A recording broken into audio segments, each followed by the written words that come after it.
আমি সংস্কারের উদ্দেশ্যে বলতে সেটিই বুঝি যে সংস্কারের মাধ্যমে সংবিধানের কয়েকটি বাক্যের পরিবর্তন নয় শুধুমাত্র, বরং মানুষের ভাগ্যের পরিবর্তন হবে। অর্থাৎ একজন মানুষের রোজগারের ব্যবস্থা হবে, তার ও তার পরিবারের আর্থসামাজিক নিরাপত্তা ও সঞ্চয় নিশ্চিত হবে। আমি সংস্কার বলতে সেটিই বুঝি যা কর্মসংস্থানের মাধ্যমে প্রতিটি নারী ও পুরুষের বেকারত্বের সমস্যার সমাধান করবে।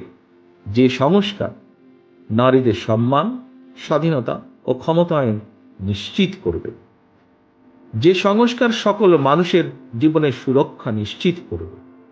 যে সংস্কার দেশের সন্তানদের আধুনিক শিক্ষা ও নৈতিক মূল্যবোধ গঠন করবে।